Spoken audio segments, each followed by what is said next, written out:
Hi, my name's Paige, and I'm going to teach you how to administer the Youth Summer Point in Time Count Survey.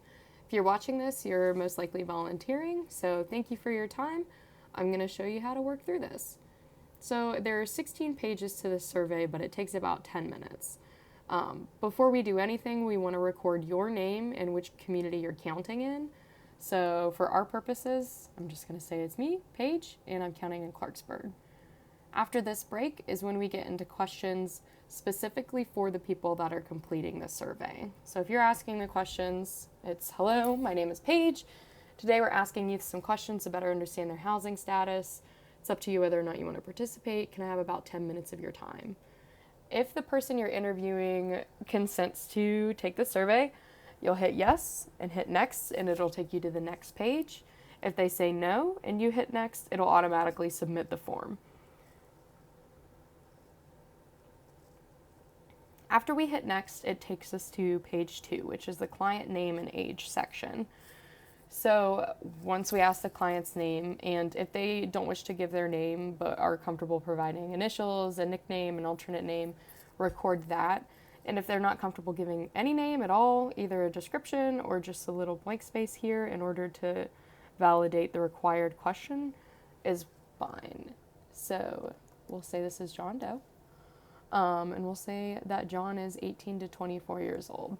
If you're over 25 and you hit next, it'll automatically submit the form because they're no longer considered a youth for our purposes.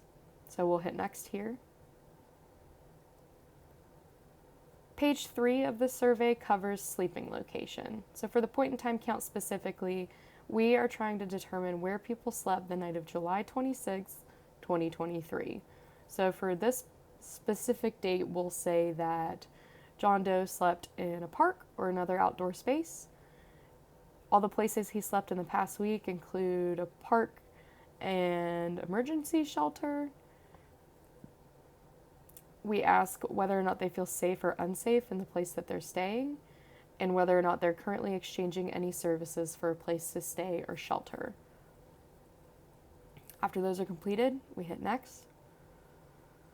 And we just ask whether or not this person has been previously surveyed. So if another volunteer or survey worker has already asked our friend John Doe these same questions about where they're staying, we'd hit yes, and we would hit next. And if someone else has already interviewed this person and you hit next, it'll automatically submit the form. So for John, nobody's had these questions for him yet tonight, so we'll hit no, we'll hit next. And that will take us to the next section, which is demographic information. Here we collect information about race, ethnicity, information regarding gender, information regarding sexuality, and whether or not they've ever served in the U.S. Armed Forces.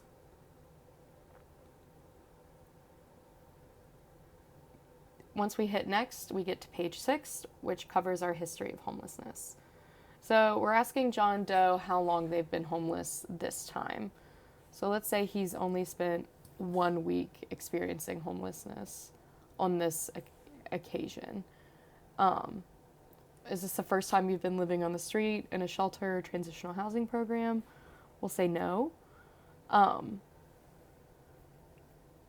15 asks how many separate times they've been homeless in the past 3 years, whether or not it was 4 or more times or less than 4 times. This is to establish a history of homelessness and whether or not this person is experiencing chronic homelessness. So we'll say less than 4 times.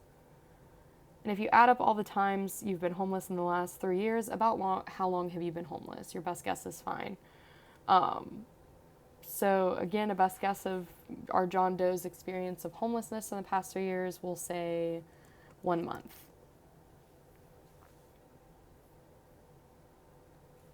We'll hit next.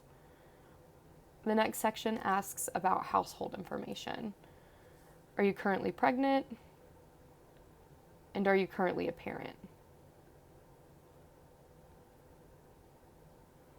The next section asks disability and mental health information. So do you have any physical disabilities? For John, we'll say no. Have you ever received special education services from any school at any point? Services for mental health, HIV/AIDS, or any other related illness? Whether or not any of the issues you've discussed has ever kept the survey respondent from getting a job or obtaining and staying in stable housing. For John, we'll say not applicable because he doesn't have any disabilities. We ask whether or not they receive a disability check and if they're experiencing homelessness because they're fleeing domestic violence, dating violence, sexual assault, or stalking. After we complete this section, we just hit next, and it takes us to page 9. The next 3 questions are regarding foster care, the justice system, and healthcare institutions. Responding yes to staying in any of these institutions will take us to like 26B, 27B, which is a question related to the question we're asking right now. So, for example, have you ever been placed in foster care or stayed in a group home? Let's say that yes, John Doe has. We'll be asked a question regarding foster care housing. So we only answered this question if we responded yes to the previous question, which, again, yes, we have.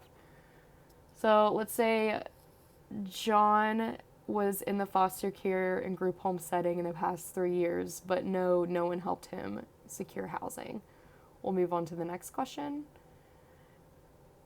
Have you stayed overnight or longer in jail, prison, or a juvenile detention facility? Again, same type of question. If you respond yes, it takes you to a 27B, but let's say John has never stayed overnight in jail. So we hit no, and that'll take us right to 28. Same thing with this one. Have you ever stayed overnight or longer in a residential treatment or healthcare facility? Let's say John has. Yes. And again, if you answer yes to those previous questions, it takes you to like that number and then B, which is just related to whether or not they've helped get housing in those institutions. So we'll say no one has. We hit next, and that takes us to page 15 out of 16. These questions are regarding education, so whether or not they're currently enrolled in school, and the highest grade or level of schooling completed.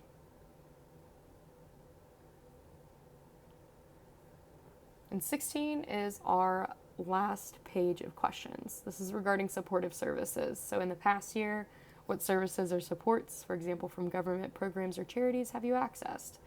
We'll say John has accessed free meals and drop-in day services. In the past year, what issues have you encountered trying to get help or access to these services? And we'll say John did not have access to transportation. And then after 32, those are all the questions we have. We have a disclaimer here that can be read regarding how some of the questions are difficult to answer and thanking the respondent for their time, the confidentiality of their responses, and the importance of data collection. So once all of your responses are entered, we'll hit submit. Thank you for your time. Your response has been recorded. And after that, the response is recorded, sent to a spreadsheet where we can collect that information as a whole. Those responses can be edited, or we can submit another response for another survey respondent. So if we had a Jane Doe, this would be a whole new survey that we could complete. Thank you for your time. I appreciate you listening. Best of luck.